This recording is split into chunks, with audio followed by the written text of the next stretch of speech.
Hey YouTube, Kevin Clear here with a video for you. This is not a knife video, it's not a view from the pew video. I don't know what to class it as, but it's a video that comes out of a number of things. Okay, a few months ago, I was doing some study that pertained to young people and old people, and some things that various generations, you know, boomers and busters and Gen Xers and millennials, things that they're all good at and things that they're not so good at. And then around that time, as I was doing all that reading, Wrangler Star made a video about the top 10 skills he wanted to pass on to his kids. And in all of this, I sort of wrote down some notes, and the notes have become this little video. And the video is what characteristics, what principles I would like to impart to my kids, and what characteristics and principles I think are pretty critical or pretty helpful for all of us, you know, kids or not kids. You know, you could even say this applies to me. These are things that I try to develop in myself. Okay, so here are top 5 principles that I want to develop in my children. Number 1 is love and trust God. Okay, and above all these other things, some of these things will be more practical, some of them will be more theoretical, but more important than all the other 4 on the list are love and trust God. Because no matter how much you may know or how good you may be at controlling or influencing any aspect of creation, if you don't know the Creator, it's not very helpful. One person described this, and I've used this before, and I can't even remember where I got it, as someone trying to figure out how a TV works without having any access to electricity. You know, they could never plug it in. All they could do is look at the physical components of the TV. And of course, the obvious truth there is that you'll never figure out what a TV is really for if you can't plug it in and get a picture going over it, right? Apart from that, it's just a bunch of glass and plastic and wires that makes no sense. And that's what happens when you try to examine the creation without first knowing something about the Creator and acknowledging that Creator. And so love and trust God is number 1. Number 2 is think critically. Think reasonably. Have this ability to assess and examine and even criticize incoming data so they can figure out the difference between right and wrong, true and false, so that they can follow a good versus a bad argument. You know, I've read lots of things myself that the person was making a point that I agreed with, but they were making it really, really poorly, right?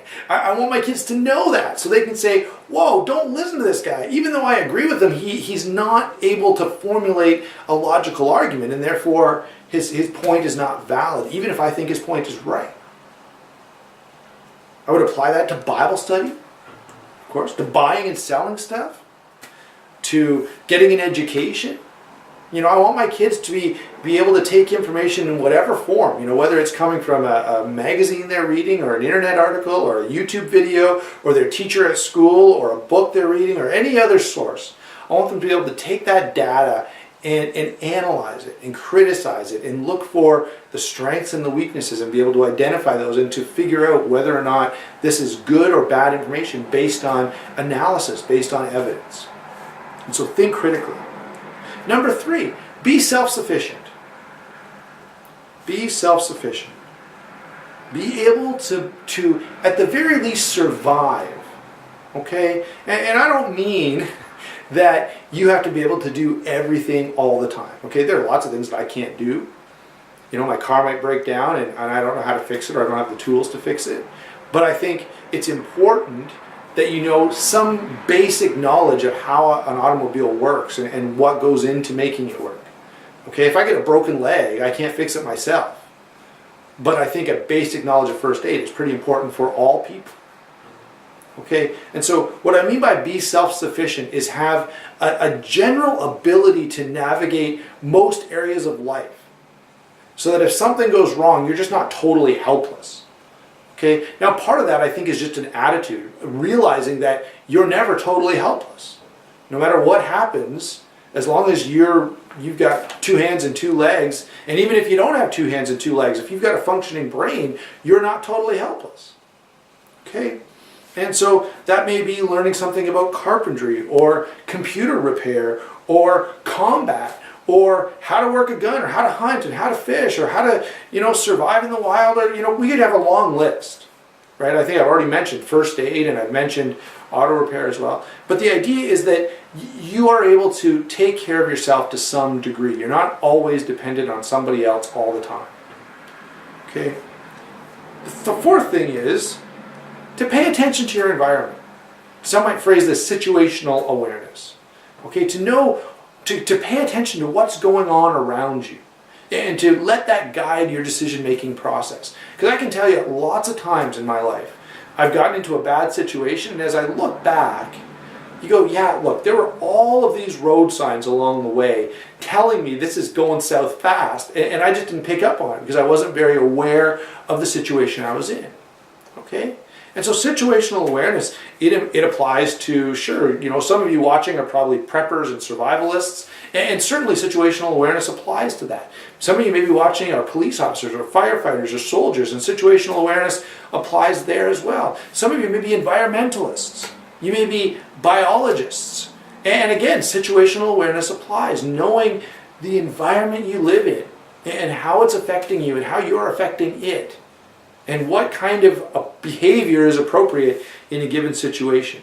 So just being aware of what's going on around you is pretty critical. And finally, number 5 is be responsible. Now, these are in no particular order of importance. You could say, hey, being responsible is more important than paying attention. Well, okay, you know, be responsible. Take responsibility.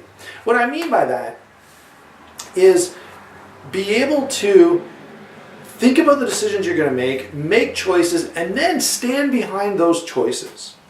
Okay, we live in a world where everybody's going to blame somebody else. You know, I'm broke because blah, blah, blah, blah, blah. And I went to jail because of da, da, da, da, da, da, da. And I'm on drugs because of who knows why. No, right? Each of us has to take responsibility for our own situation, for our own lives. Okay? And sometimes we'll make bad decisions. That's a part of life. Be man enough or be person enough, have enough character, have enough integrity to say, hey, I made a bad decision. Made a bad choice. I did something stupid. That's fine. Right? We all have second chances. I've talked about God. God is a God of forgiveness. But what's important is taking responsibility. Not hiding behind somebody else or trying to blame somebody else, but saying, hey, yeah, this was my decision and maybe it wasn't a good one. On the other hand, maybe it was a good one. You know, recently I was dealing with a bunch of people, and there were about 10 people, and they were all trying to make a decision, and they were doing a horrible job at it, okay? So finally I said, look, this is what we're going to do. And at least we're trying something. If it doesn't work, hey, it doesn't work. But somebody somewhere has got to stand up and say, do this, okay? Or don't do that, you know? So take responsibility. Be willing to make choices and then stand behind the consequences of those choices, even if they're negative consequences. In conclusion, here's what I want to ask of you, the viewer. I would love to hear you weigh in, either with a further reflection on something I've already said, or maybe you know a skill that I completely missed, right? Maybe you say, hey, I think everyone should know how to read a map. I didn't mention that until now.